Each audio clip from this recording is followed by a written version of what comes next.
जान मन नसराम बना में हुसैन मुना में गुलामान हुसैन शाह हस्ते हुसैन बादशाह हस्ते हुसैन दीन हस्ते हुसैन दीन पना हस्ते हुसैन सरदद नदा दस्त दर दस्त अजीद हक्का के बिना इला इलाहा हस्ते हुसैन।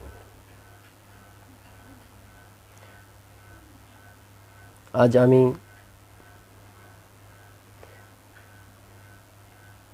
मन বা চিত্ত সম্পর্কে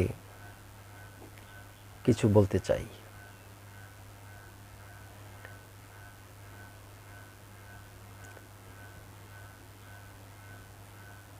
মন কি?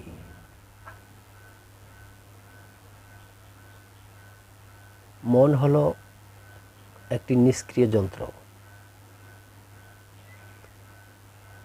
আমাদের প্রত্যেকেরই একটি মন বা চিত্ত আছে।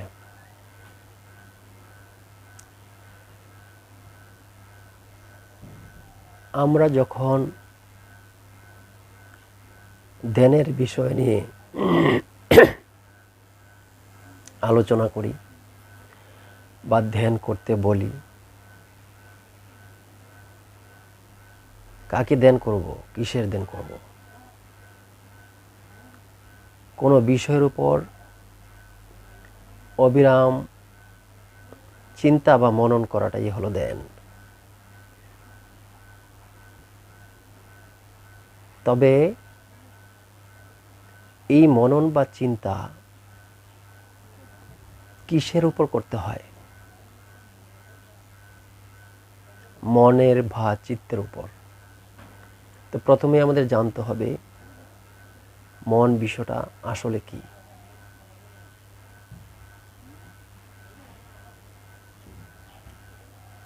এবং এই মন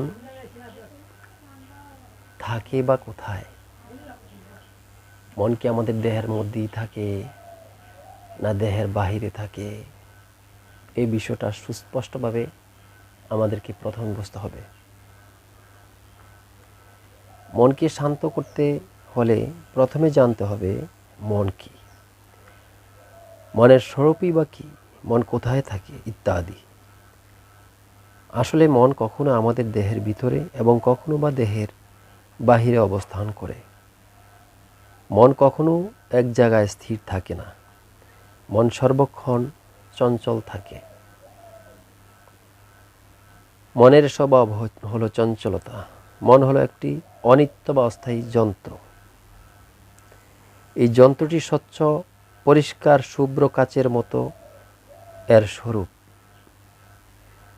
কোনো বিষয় এর উপর পতিত হলে স্মৃতি তাকে মনন করে। তাহলে দেখা যাচ্ছে যাহাকে মনন করা হয় তাকে বলা হয় বিষয়, এবং যাহার উপর বিষয় স্থাপন করে মনন করে তাকে বলা হয় মন। একই বিষয় যখন এই স্বচ্ছ যন্ত্রের উপর স্থাপন করে চিন্তা করা হয় তখন মনের নাম হয় চিত্ত। তাহলে আমরা বুঝতে পারলাম একই বস্তুর দুই নাম। বিষয়কে মনন করলে নাম হয় মন, আর বিষয় চিন্তা করলে নাম হয় তার চিত্ত। প্রথমেই বলছি মন বা চিত্তের ধর্ম হলো চঞ্চলতা। কোনো বিষয় চিত্তে স্থির থাকে না। যে বিষয় চিত্তে উদয় হয় ওই বিষয়ের নামানুসারে চিত্তের নামকরণ করা হয়। যেমন লোভচিত্ত।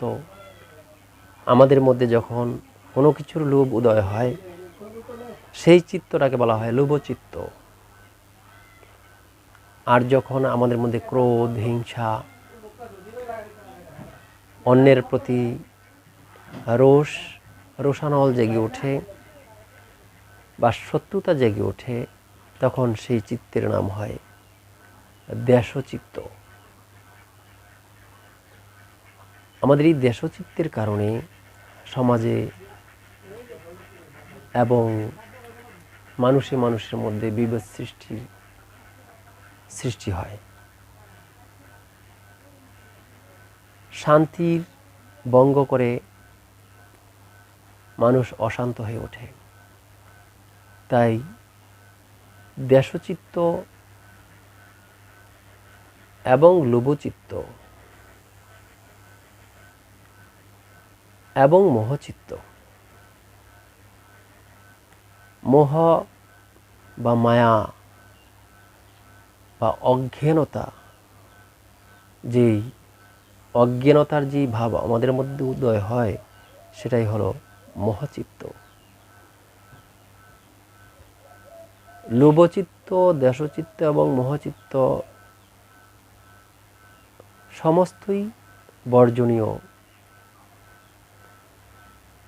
আমরা যদি এই তিনটি চিত্তকে বর্জন করতে না পারি তাহলে মন বা চিত্ত কখনো স্থির হবে না। চিত্ত সর্বক্ষণ চঞ্চল থাকে এবং এই চঞ্চল চিত্ত বিষয় থেকে বিষয়ান্তরে সর্বক্ষণ বিচরণ করে। একটি চিত্ত উদয় হয়ে কিছুক্ষণ অবস্থান করে বিনাশ হয়ে যায়, তারপর আবার একটি নতুন চিত্ত উদয় হয়। তাহলে একটি চিত্তের উৎপত্তি এবং পরক্ষণে বিনাশ, এই চিত্তের উৎপত্তি এবং বিনাশের যে নীতি সর্বক্ষণ এটাই আমাদের মধ্যে অটল থাকে। কিন্তু একজন সাধক যখন চিত্তকে স্থির করতে সচেষ্ট হন তখন সেই অশান্ত চিত্ত ধীরে ধীরে শান্ত হতে থাকে। এই অশান্ত চিত্তকে শান্ত করার জন্য গুরু একজন বিশেষ গুরুমুখী হওয়া প্রয়োজন। গুরুর নির্দেশ অনুসারে যখন আপনি প্রচেষ্টা চালিয়ে যাবেন ধীরে ধীরে অশান্ত মন শান্ত হয়ে উঠবে। গুরুর শিক্ষা অনুসারে ধ্যানের পদ্ধতি বা যোগ পদ্ধতি অবলম্বন করে এই অশান্ত মনকে শান্ত করতে হয়। কাজেই আমাদের প্রথমে মন সম্পর্কে বিশেষভাবে জানার দরকার। মন যদি আমি বুঝতে না পারি তাহলে আমি কোনো কিছুই বুঝতে পারবো না। কারণ আমাদের এই দেহের মধ্যে তিনটি বস্তু অবস্থান করে। তিনটি বস্তু কি? তিনটি বস্তু হলো স্থূল দেহ,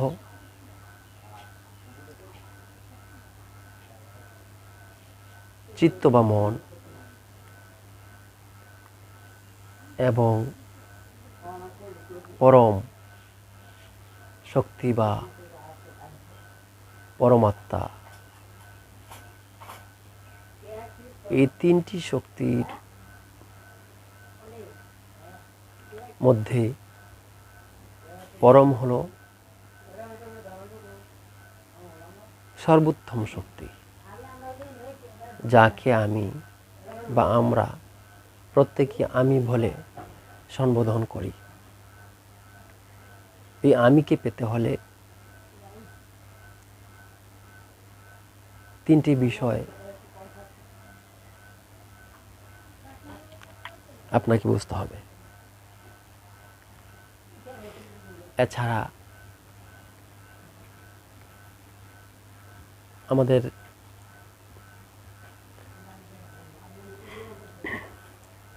কোরআনের মধ্যে যে শয়তান, ইবলিস, খান্নাস এবং মরদুদ চার নামে যে অপশক্তিগুলি বিরাজ করছে, সেই শক্তিগুলিও আমাদের লোভ, দেশ, মোহ ইত্যাদির উৎপত্তির কারণ। কাজেই আমাদের এই দেহের ভিতরে তিনটি শক্তি। একটি যাকে আমরা জীবাত্মা বলি,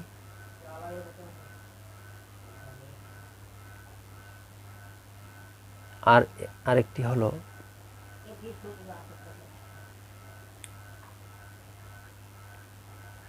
চিত্ত বা মন,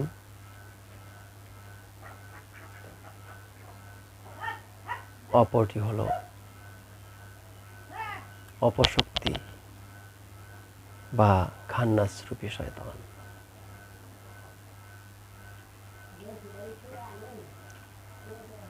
এই সম্পর্কে আমি পরবর্তীতে বিস্তারিত আলোচনা করব। আজ এ পর্যন্তই।